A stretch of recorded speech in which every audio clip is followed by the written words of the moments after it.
yo empezaría por preguntarles a las dos qué creían que era y qué es el Opus Dei. ¿Qué es el Opus Dei? Yo te puedo decir que el Opus Dei es lo que ellos nos dijeron, que es una porción de la iglesia. Sí, era como una institución que pertenecía a la Iglesia Católica, que las órdenes venían del Papa y bueno, y el padre, que era el prelado del Opus Dei, nosotros le hacíamos caso al padre, ¿no? Que servíamos a Dios y recibíamos órdenes, lo que decía el Papa. Estábamos a base, digamos, de lo que decía el Papa. ¿Y qué resultó ser? Eso les dijeron que era, que terminó siendo el Opus en sus vidas. Para mí es una mentira, porque hasta el día de hoy siento que me engañó. Para mí una secta, donde te lavan el cerebro totalmente.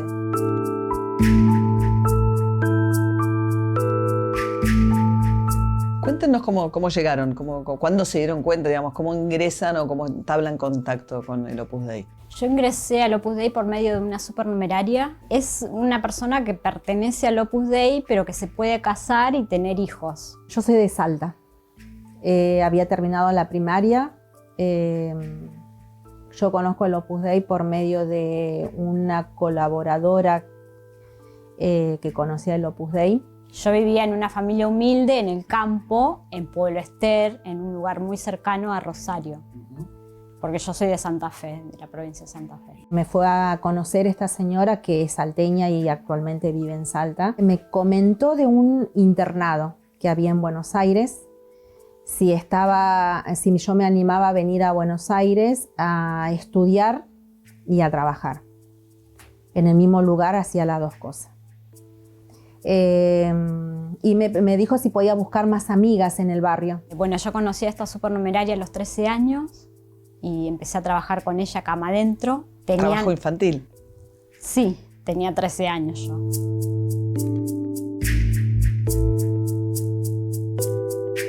Yo quería estudiar, quería progresar, porque mis padres no podían ayudarme para estudiar. Resulta que venimos un febrero del 86, venimos a este internado acá en Barrio Belgrano. Como yo no lo sabía hacer, había cosas que yo no sabía hacer, como limpiar un baño, porque vivir en el campo no es lo mismo que un baño de la ciudad. Entonces la señora me mandaba a una escuela, digamos, me dijeron que ahí podía terminar el secundario y que iba a salir con un título de cocinera, de gobernanta, de lo que yo eligiera, la carrera que yo eligiera. Me pareció buena idea, o sea, estaba interesante vivir ahí, estudiaba ahí, trabajaba ahí y que era perfecto. Después de un mes me di cuenta que no era lo que me ofrecieron. ¿Por qué? Porque sí trabajaba todo el día, me levantaba a las 6 de la mañana, descansaba al mediodía y a las tipo 4 de la tarde volvía a trabajar hasta las 10:30 de la noche, yo con 14 años. Y el estudio nunca lo vi. A los 16 años y medio pedí la admisión en el Opus Dei y a la mitad de año de haber pedido la admisión del Opus Dei me quise ir, ya no quería pertenecer más al Opus Dei. Pero bueno, nada, no pude. Trabajé desde los 14 años hasta los 10 años que me fui a los 24. Nunca recibí un sueldo, nada.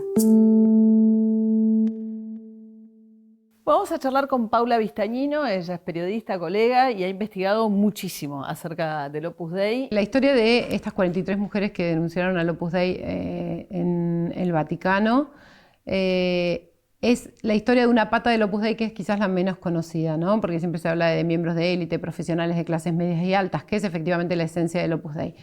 Estas mujeres incorporadas al Opus Dei como numerarias auxiliares, porque viven con los mismos compromisos de castidad, pobreza y obediencia, son la mano de obra, ¿no? La servidumbre de estas casas del Opus donde viven los miembros, que son servidos todo el tiempo, ¿no? Los miembros del Opus Dei no hacen nada. No hacen nada, digo, hay personas que salieron 30 años después diciendo yo nunca me serví un café. Yo nunca, no sé cómo... Y estas mujeres limpian, cocinan, lavan, pero hacen... Pasa con las monjas en muchos conventos también, ¿no? Lo que pasa es que tienen un estatus religioso las monjas. Cuando ustedes dicen te lavan la cabeza, ¿se refieren a qué? No sé, por ejemplo, dormir la siesta para nosotros era un pecado. Hacer un curso anual donde nosotros íbamos a descansar, tirarte a la pileta a tomar sol, era pecado. Eso es lavarte la cabeza en un sentido, para mí. No te podés casar, tenés una vocación especial de numerario auxiliar, te dicen ellos, que numerario auxiliar para nosotros ahora viéndolo es empleada del hogar para los edificios del Opus Dei. Pero tenías que hacer celibato, o sea, es como Sí. un cura, ¿no? O sea, no es que no te puedas casar, no no que puedes haces una tener... votación como monja, sino que vos te comprometés interiormente a no casarte, a vivir la pureza. No podés tener relaciones sexuales. O sea, por ejemplo, el cilicio y la disciplina en sí era una forma de usar para no tener pensamientos contra la pureza impuros. ¿Qué era lo que usaban para Por ejemplo, el silicio es una cadena que te ponías en el muslo con un... Que te lastima. Que te lastima, que tiene puntas el alambre. Es un alambre, ¿se entiende? Es un alambre trenzado como una cadena, y lo pone más o menos 10 centímetros, tendrá ahí Sí, es como una vincha que te la atás, tenés que atar lo más fuerte posible. Como con clavos hacia adentro, ¿no? Sí, Exactamente. con clavos. Y si no te la atás fuerte, se te cae. se resbala y se cae. O sea que sí o sí va con fuerza, no va suave. Pero esa cadena lo que hacía era mantenerte disciplinada. Exactamente. Eso es el silicio. ¿Y la disciplina? La disciplina es una cadena, no, es un trenzado, un cordón trenzado. Más o menos así sería. Con tres puntas, todo trenzado. Como si fueran, ¿vieron la trenza que tienen los hippies? Bueno, Sí. así, imagínense así. ¿Y qué hacías con eso? Eso vos, una vez a la semana lo tenías que elegir vos el día y tenías que elegir una oración. Por ejemplo, si la oración era más larga, era mejor para uno interiormente. Por ejemplo, el credo. Vos rezabas el credo y te pegabas en las nalgas, rezando el credo. ¿Se entiende? Eso lo tenías que hacer vos en tu pieza, en el baño, donde vos quieras. Una vez por semana. Una vez por semana. Eso era las disciplinas. Y eso lastimaba. Y es un látigo. Es un látigo que vos te haces que tiene contra la pureza, una bolita, digamos, ¿no? en el último. Te pegás. O sea, sí, lastima. Lastima. Para la pureza, digamos, era así. O sea, si vos tenías un pensamiento, ¿qué pensamiento puedes tener si Que estás te todo el guste día un chico. por ejemplo? O Claro, te que gusta no el veías sacerdote. chico. O te gusta el O te sacerdote. gusta el sacerdote, es algo impuro, lo tenés que decir a la directora espiritual, porque teníamos una directora espiritual toda la semana, y lo tenías que hablar y decir, bueno, por ejemplo, un pecado para nosotros era, nos teníamos que confesar toda la semana, no usar las disciplinas. Era un pecado para nosotros. Y una no cosita usar el silicio. volviendo al silicio, el silicio te dejaba marcas porque te lastimaba. Entonces se te hacían las cascaritas. Entonces vos qué hacías, te lo ponías en la otra pierna. Ah. Y entonces así sucesivamente ibas marcando las dos piernas. En el verano, cuando teníamos que usar las mallas y nos queríamos meter a la pileta, se notaba todas las marcas y nos daba vergüenza. Y otra de las cosas que era cuando íbamos a visitar a nuestra familia era que no se nos vieran esas marcas. ¿Eso les decían o Sí, ustedes mismas? nos Nos decían eso. decían. ¿Qué sí. le decían? Que no se vean. Claro, que teníamos que cuidar que no se vea la marca del Ahora, en ese silicio. momento ustedes estaban convencidas que esa era una forma de servir a Dios. Sí. Ese era un lavado de cabeza.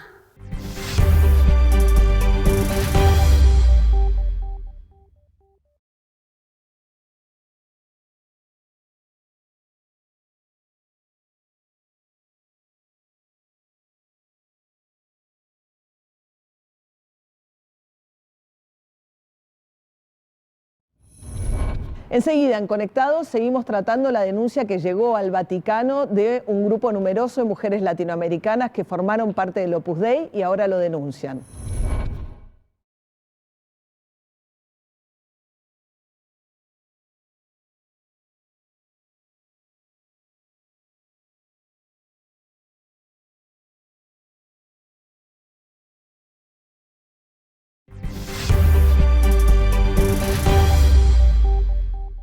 Dentro del Opus Dei, María Rosana alcanzó el grado de instructora y nos cuenta cómo funciona internamente la estructura de esa organización. No son cosas que se escuchen habitualmente, por eso es tan interesante escucharla. He llegado a ser instructora y era muy exigente a ser instructora, sí.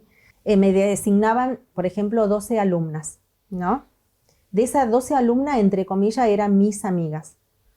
Entonces, Ella me contaban su vida interior, su pasado, si tenían novia, todo eso. Y yo después lo tenía que informar a mi director espiritual, que eso era todo una vez a la semana.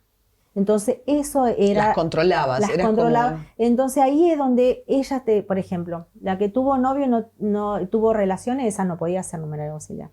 ¿Me explico? O sea, ellas mismas me iban diciendo, me iban guiando.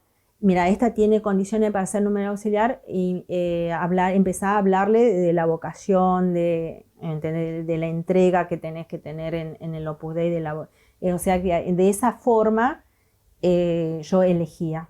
En esta estructura ustedes hacían tareas de servicio, limpieza, cocina, etcétera, Sí. ¿no? Proveniendo de familias muy humildes, las sacaban. Ahora, ¿y ustedes servían a quiénes? ¿Quiénes son los que están en la superficie?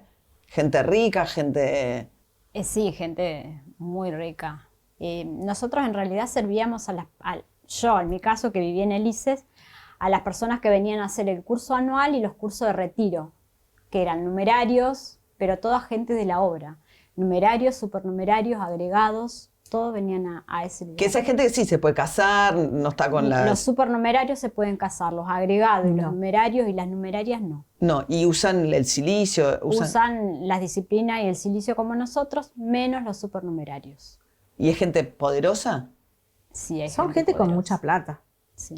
El Opus Dei es una institución de la Iglesia Católica muy nueva, con menos de un siglo de historia, que en los 2000 años de la Iglesia es muy reciente, y que es una organización que se planteó desde su comienzo un camino autónomo al de la Iglesia, ¿no? Con sus propios fines, con sus propios medios, y como una organización a la vanguardia. Pero son católicos. Si queremos. Sí, está dentro de la Iglesia Católica, pero nació, como te decía, muy recientemente con unas ideas que no tienen que ver ni con la historia de la Iglesia Católica, ni con continuar o ampliar la cantidad de católicos en el mundo, sino más bien de seleccionar entre los católicos existentes en el mundo una élite que ellos consideran que tiene una verdad y que sigue un camino del que la Iglesia Católica un poco se desvió, ¿no? Como una idea, yo digo que tienen como una idea restauradora, de alguna manera. Es una organización que se propone buscar católicos, o sea, generar santos en el medio de la vida ordinaria, y por eso su base es laica. Sus miembros son laicos. O sea, no son sacerdotes, sino personas que viven en algún lugar como si lo fueran, pero y que además están insertados en la vida cotidiana de manera común. Pueden ser jueces, grandes empresarios, políticos de primera línea, etc. Pueden ser lo que se propongan ser. Se busca, así como idea, la santidad en la vida ordinaria. Entonces, justamente de lo que se trata es que la religión no es una cuestión de los religiosos y de los sacerdotes, sino que tiene que penetrar en toda la vida civil, de alguna manera. Por eso digo que hay como una idea de restauración. En alguna de las investigaciones sobre esto yo he leído que cada día cuando se levantaban tenían que besar el piso. Sí. ¿Eso qué es? Una forma de servir a Dios, Sí, de humillarte. ¿o no? decíamos una oración, besábamos el piso y decíamos, te serviré. Que significaba que hoy a Dios le íbamos a servir. En todo nuestro día, ¿no? Por más que te duela la cabeza, por Sí. más que te duela la panza, tenías que trabajar. O sea, servir a nosotros, nuestra vocación era trabajar, ser empleada de... Ahora, en términos concretos, servirle a Dios tenía que ver con hacer trabajos domésticos para esta gente. Y sí, era nuestra función. ¿Y por qué en algún momento ustedes creen que empezaron a creer que eso era así? Porque era lo único que yo vi desde los 14 años. Yo empecé a reflexionar y a pensar que no era lo mío cuando me mandaron a trabajar, a hacer unas pasantías en pastelería acá en Encís al Par. Y entonces, Estuve un mes haciendo pasantías, trabajando, pero el fin era lo que yo aprendía tenía que devolverla a las alumnas. Entonces, ahí es donde yo me planteo realmente que hay otro mundo. Claro, salió de la burbuja. Yo salí de la burbuja donde que estuve 8 años, 7 años de una burbuja, que eso era lo mío y que era una persona normal y corriente. cuando yo empiezo a tener contacto con las empleadas del César Park, con los cocineros, ahí me di cuenta que yo no recibía sueldo, que yo no tenía vacaciones, no tenía contacto con mi familia, ¿se entiende? O sea que yo veo el mundo, ahí es donde yo aprendí, por ejemplo, a sacar pasaje en el tren, porque yo vivía en Bella Vista y tenía que venir a Retiro. Ahí aprendí a sacar un boleto, ¿se entiende? O sea que ahí es donde yo veo la vida social que yo no tenía. Ahí es donde yo me planteo con 22 años. ¿Y volviste y te escapaste? Estuve más o menos un año más planteándome. Yo tuve a mi hermana que vino de Salta y trabajaba acá, entonces lo charlaba con ella. Y le planteé eso a ella, que realmente me pasaba esto. Yo no lo planteé en el confesionario, ni se lo planteé a la directora espiritual, porque es como que yo sentía que me estaba engañando mi vocación. Como que era una traición a vos misma. A mí misma, a mi vocación. No porque creyeras que eran espías que te iban a delatar. No, o sea, es como que yo me planteé O sea, te daba culpa. eso, me sentía culpa. ¿Cómo te puedo decir? Es como que yo hice la fidelidad, pero pensando esto, que yo conocí la vida social del otro lado. ¿Y tu hermana? Y pensé que me iba a pasar esto, por eso hice la fidelidad. Yo se lo planteé a mi hermana, después que yo hice la fidelidad, me escapé a los 3 meses. ¿Qué es la fidelidad? La fidelidad es que vos, porque encima uno se compra el anillo, es como que vos te casás con Dios, te dicen eso. El último paso de todos Opus Dei. los votos, digamos, que hacen. Te compras un anillo. Te compras un anillo de oro. Que te venden ellos.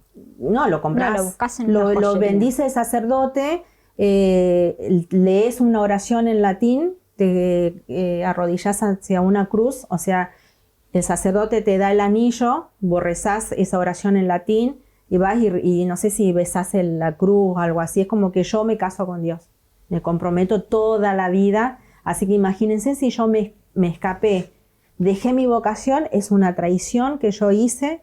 Me dijeron que yo no nací para ser mamá.